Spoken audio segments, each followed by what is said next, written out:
I usually have a songbook when I get up here, but I haven't been in the pulpit for a while, so please bear with me this morning. But I'm happy for the opportunity, glad to help Brian out. He'll be back this evening, I guess. But it's good to have everybody, and we have visitors. We're glad that you're here, and you come back anytime you have opportunity. We're glad that you're with us. The passage that we just read talks about if the righteous scarcely be saved. That's what I want to talk about this morning. If the righteous scarcely be saved. There was a member down at Friendly several years ago asked me if I'd prepare a lesson on this text. And I did that, and I think that was back like 2006, so it's been a while. But there's a similar passage in Proverbs chapter 11. Proverbs chapter 11.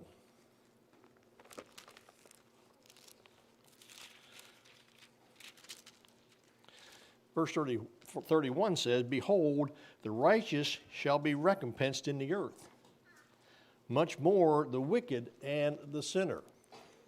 So both Old Testament and New Testament talk about the righteous and the wicked. And Peter says the righteous will scarcely be saved.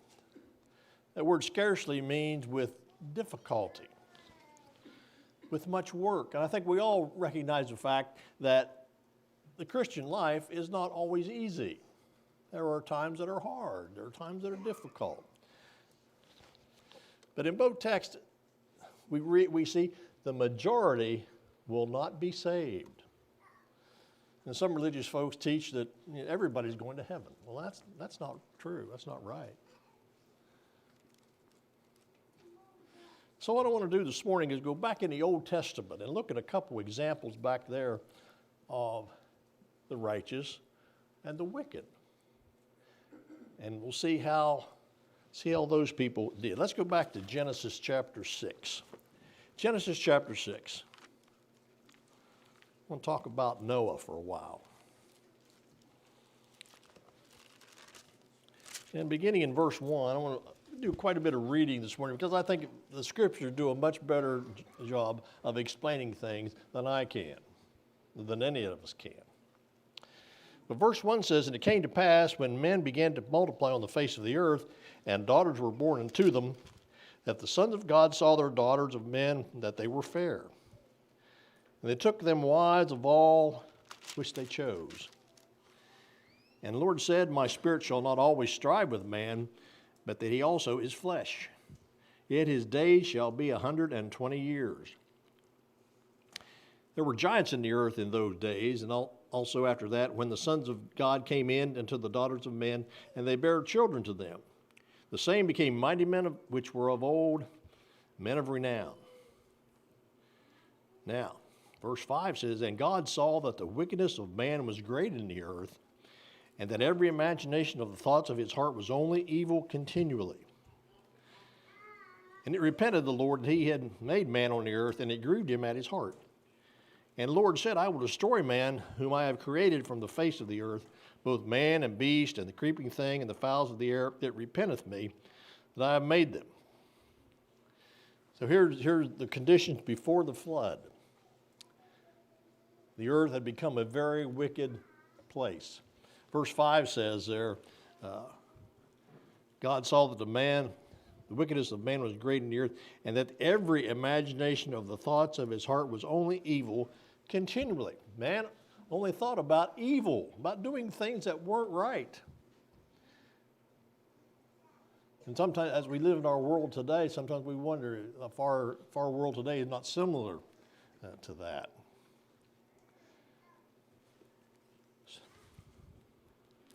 So God says in verse 7, I'm going to destroy. I'm going to destroy everything. But the redeeming verse of this passage is verse 8. But, that little three-letter word that's so important. But Noah found grace in the eyes of the Lord. Noah found grace in the eyes of all. I don't know what the population of the earth was at this time, but there have been several generations passed, so there had to be quite a few people. But Noah found favor in God's eyes. Why was that? We'll get to that in a minute. Continue reading here in chapter 6. And these are the generations of Noah. Noah was a just man and perfect in his generations. And Noah walked with God. That's important. Remember that. Noah walked with God. We have the same thing said about the man Enoch, that he walked with God. And Noah begat 3 sons, Shem, Ham, and Japheth. The earth also was corrupt before God, and the earth was filled with violence. God looked upon the earth, and behold, it was corrupt, and all the flesh had corrupted his way upon the earth. And God said unto Noah, the end of the flesh is come before me, for the earth is filled with violence through them, and behold, I will destroy them with the earth. So here's God's plan to destroy man, animal, except, we'll read, except for a few. And then here in the beginning of verse 14, here God instructs Noah to do something. Make thee an ark of gopher wood. Room shall thou make in the ark, and shall pitch it within and without with pitch. And this is the fashion which thou shalt make of it. The length of the ark shall be 300 cubits, the breadth of it 50 cubits, and the height of it 30 cubits. Window shalt thou make to the ark, and in a cubit shalt thou finish it above. And the door of the ark shalt thou set in the side thereof, with lower, second, and third stories shalt thou make it. And behold, I, even I, do bring a flood of waters upon the earth to destroy all flesh, wherein the breath of life from under heaven, and everything that is in the earth shall die. So here's God's promise. Here's God's plan. I'm going to send a flood of waters. Well, the folks back then, they'd never seen a flood. You know, we get minor flooding around here. The streams come up when it rains hard or the snow melts or whatever. But this was a flood of biblical proportions, as they say sometimes. Cataclysmic event. Then in let's just skip down to verse 22. Thus did Noah according to all that God commanded him, so did he. Remember that verse. Remember that verse. We looked at a verse back, verse 9 says, Noah was a just man and perfect in his generations, and Noah walked with God. How did he walk with God? Verse 22 says, again, Noah did according to all that God commanded him. I believe that's why Noah found grace in the eyes of the Lord. He did what God told him to do. And the vast majority of folks back in those days did not. We go into 1 Peter, and it tells us there how Noah was a preacher of righteousness. So Noah, in his time, tried to persuade folks about the coming doom. No doubt, he was laughed at, scoffed at. What do you mean a flood?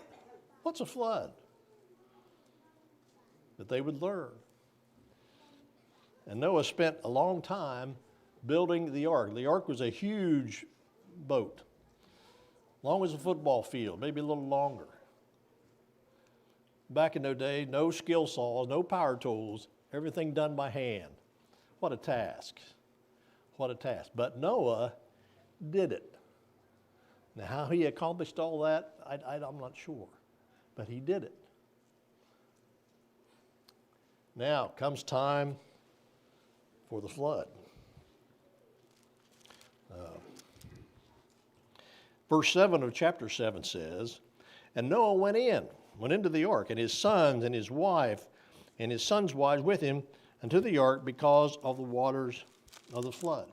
So Noah built the ark, and when it was time, he and his wife and his 3 sons and their wives went into the ark. 8 people. 8 people. Verse 21, after the flood, it said, And all flesh died that moved upon the earth, both of fowl and of cattle and of beast, and of every creeping thing that creepeth upon the earth, and every man. So God did exactly what he said he would do. All people died, all animals died. In the worldwide, terrible flood. So God kept his word. Maybe that's one lesson we get out of that. People said, oh, God wouldn't do that. Well, he said he would do it, and he did it. And he did it. Rained 40 days and 40 nights. That's hard to comprehend, isn't it? We get a rain here that rains overnight, maybe into the next day, and we get a couple inches of rain. Boy, oh, that's awful. But imagine 40 days and 40 nights, I would think of torrential rain. It's no wonder there was a great flood.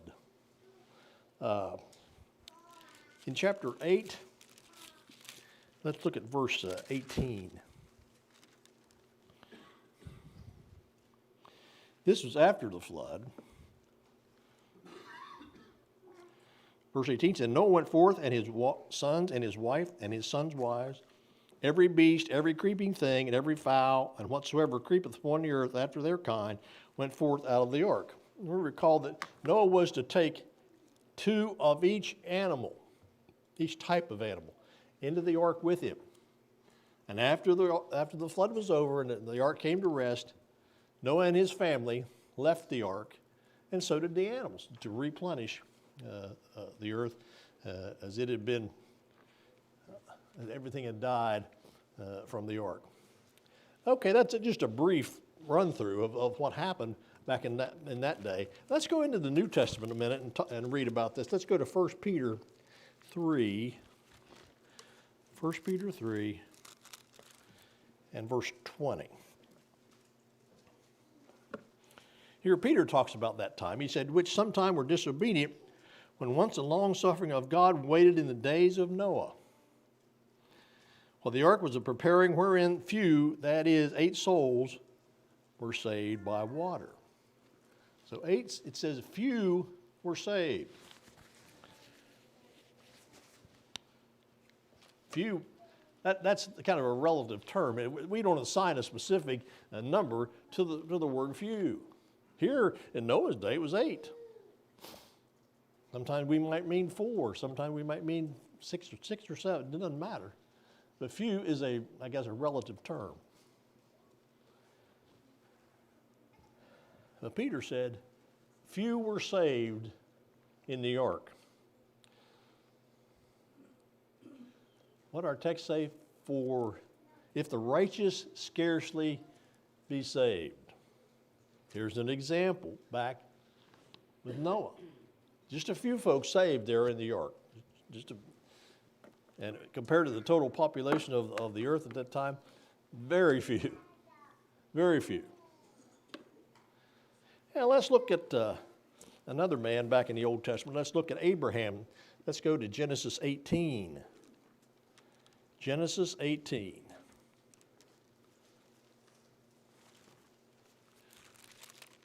About verse 20, let's begin there.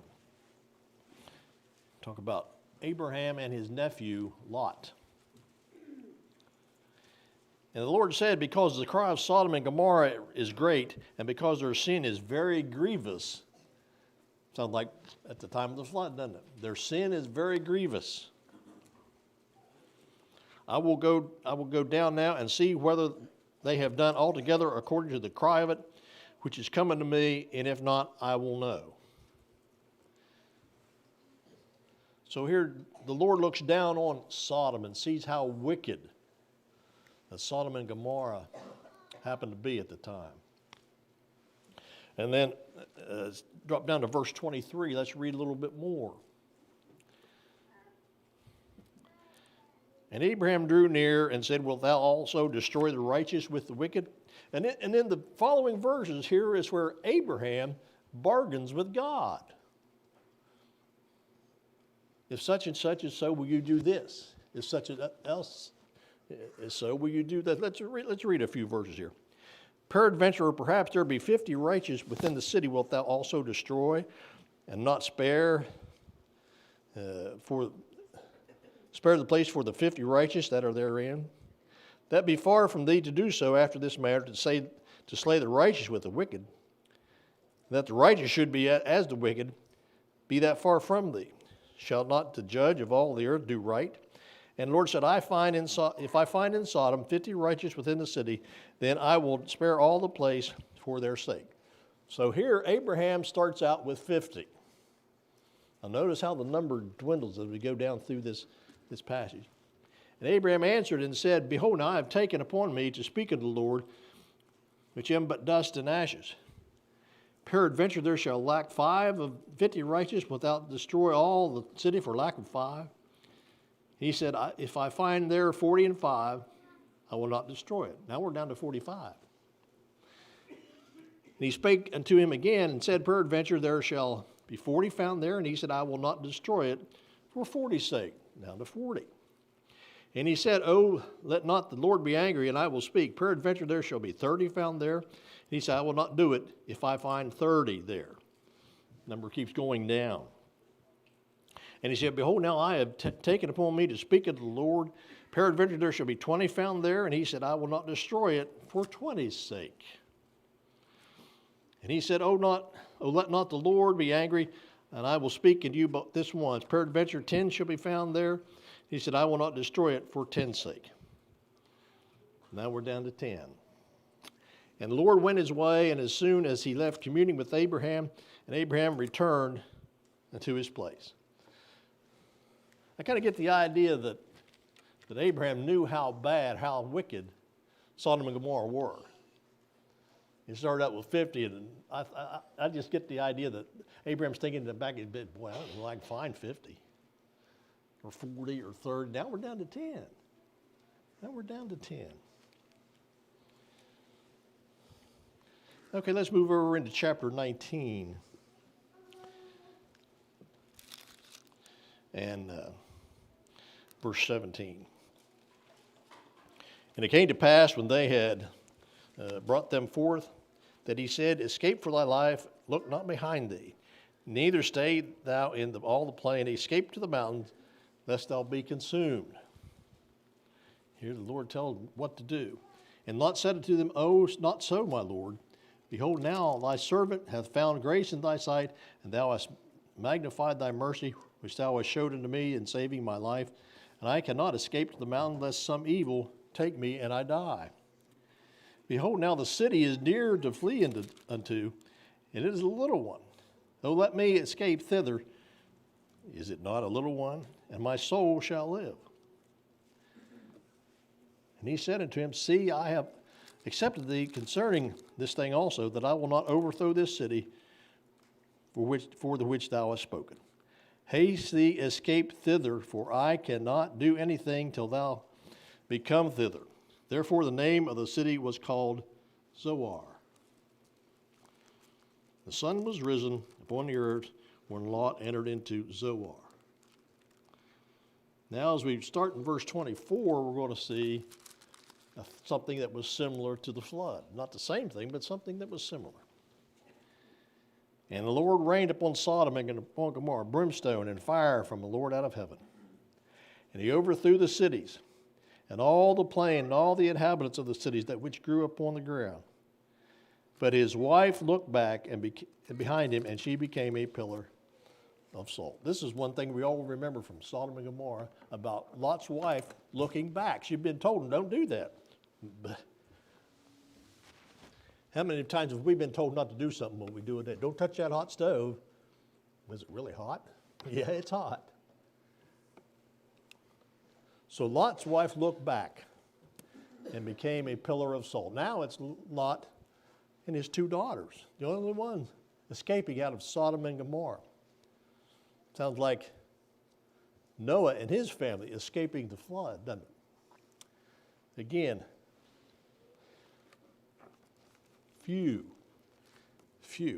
Let's go into the New Testament and read about this event like we did about the flood, 2 Peter chapter 2. 2 Peter chapter 2.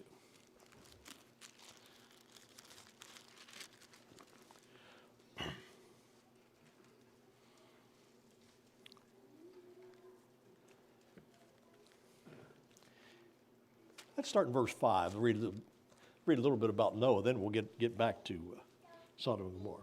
And spared not the old world, but saved Noah, the eighth person, a preacher of righteousness, bringing in the flood upon the world of the ungodly. Now, Sodom and Gomorrah, and turning the cities of Sodom and Gomorrah into ashes, and condemning them with an overthrow, and making them an example unto those that after should live ungodly, and delivered just Lot. Here we learn a little bit about Lot, Abraham's nephew. Said he was a just man, a righteous man. Verse 8 says, for that righteous man dwelling among them and seeing and hearing vexed his righteous soul from day to day with their unlawful deeds. It says Lot was vexed with the unrighteous. Here, from what we read here, Lot and his family were the only righteous folks in Sodom and Gomorrah. And they lived around wicked people every day. Every day. And it said that vexed Lot. That bothered Lot. Am I the only one? I guess he was. But you ever in a crowd of people, maybe at a ball game or around people who may have been drinking and using bad language? It makes you feel uncomfortable, doesn't it? It does me. We had season tickets at Morgan for WVU football there for several years. And that's one of the reasons I decided not to renew. It was about the people that were around me. Some of the people were very nice, but there were a few that weren't so nice. And it's kind of like Lot, kind of like Noah.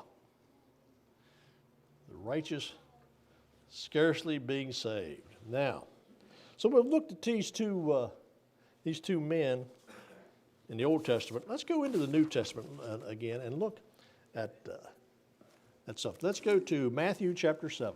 But Sermon on the Mount. Sermon on the Mount, at a passage that we all know pretty well, I think.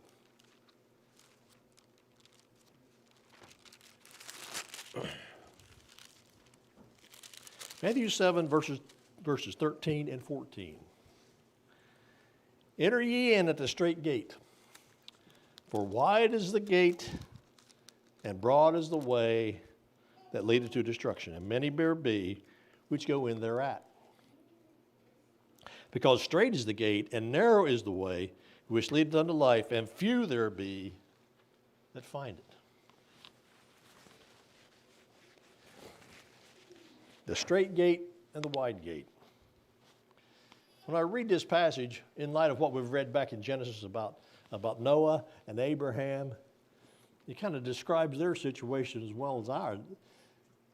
It says the straight gate doesn't mean it's not crooked, but straight means it's narrow, it's confined. It's difficult to get through.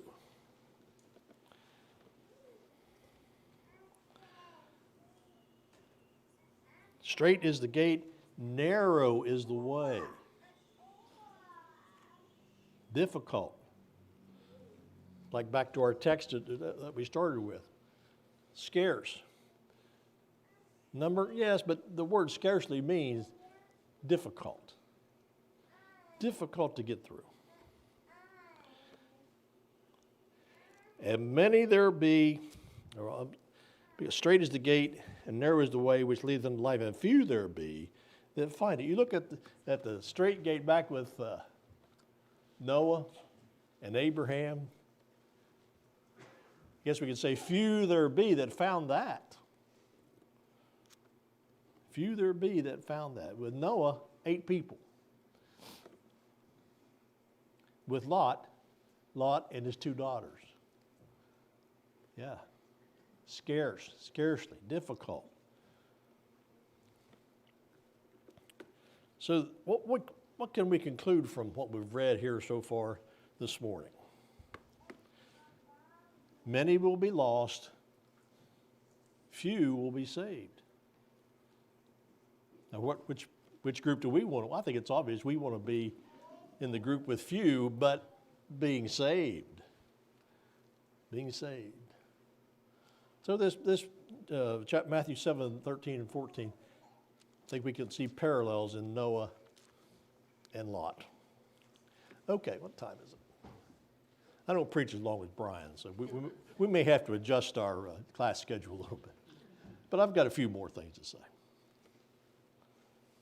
I've heard some people take this passage, the righteous scarcely be saved, and say, if we're saved, we're just going to make it by the skin of our teeth.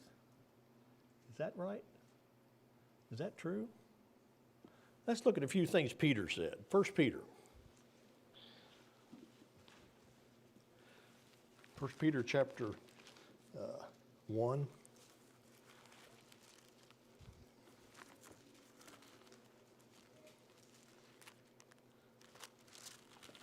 And verse 3 and verse 4.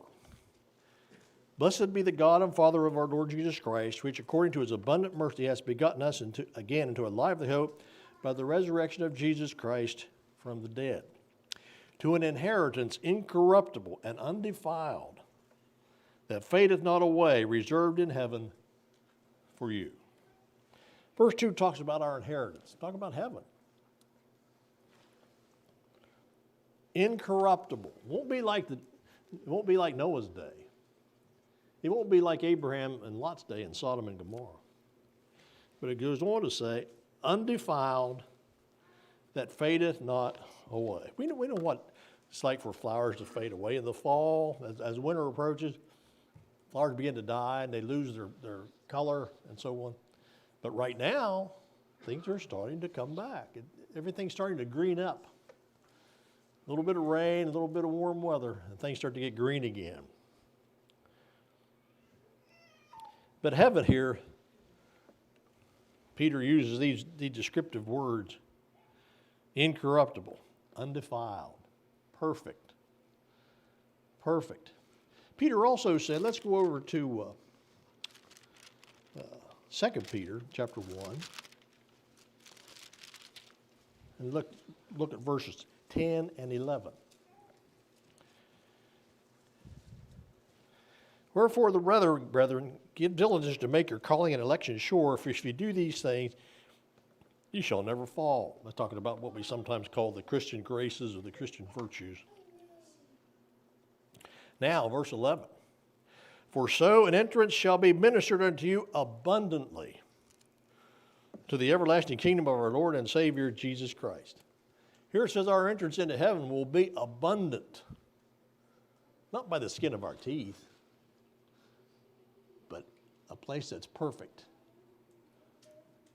Peter previously said it's reserved for us. It's got our name on it. And if we go to a ball game, we buy a ticket, there's a certain seat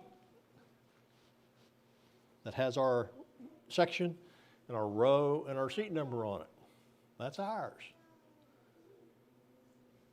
That's kind of a crude illustration, but heaven's the same way. There's a place in heaven, hopefully, with our name on it. It's reserved in heaven for us. So, by the skin of our teeth, not from what Peter says. Abundant. We get the idea of abundant. Overwhelming. I believe, the Bible describes heaven to us in certain ways, but I don't believe we can begin to comprehend what heaven will be like. How wonderful it will be. By and large, we have it pretty good here. We have homes to stay in. We have cars to drive. We have plenty to eat. But those things won't matter in heaven. Things will be so much different there that we will, I guess the best way to describe it is we'll find out when we get there. But it's hard for us to comprehend such a place now. There's also a passage, 2 Timothy chapter 4, where Paul describes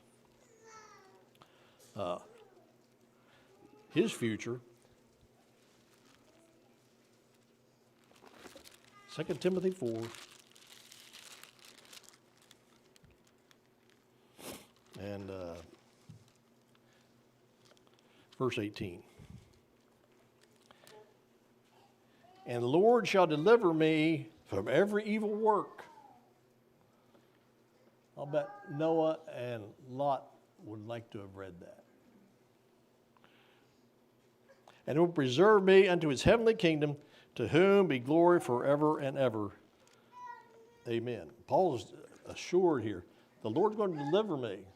And you read, I believe in 2 Corinthians chapter 11, where Paul talks about all the difficulties he had in perils of robbers, perils of waters, and perils of his own countrymen, and so on. But now, as he writes here, he sees the light at the end of the tunnel, so to speak.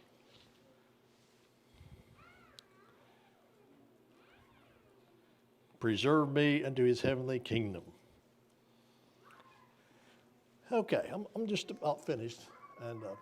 But as we looked at these things this morning, you can see there are two things. There's the evil and the good. There's the righteous and the unrighteous. I don't have to ask a question this morning. Which one do you want to be in? I think we all know. We all know. Well, how do we do that? How do we get there? Let's turn back to our original text, 1 Peter 4. 1 Peter 4. This time, verse 19. Wherefore let them that suffer according to the will of God commit the keeping of their souls to him in well-doing, as unto a faithful Creator. You want to be in the group of the righteous? This verse tells us, commit our souls to well-doing, or doing what's right. Doing what's right. And I believe we can learn from the Scriptures right from wrong. I think the Scriptures are pretty plain about things that are right, things that are wrong. And we need to maintain the righteousness of God. That word righteousness, I think W.E. Vine defines it as sum total of the requirements of God. And that covers a lot of territory. The sum total of the requirements of God. So if we keep the sum total of the requirements of God, we'll be righteous. We read there, Peter talked about Lot being a righteous man. Lot did what God expected. Can we say the same thing for ourselves? Are we doing what God expects of us?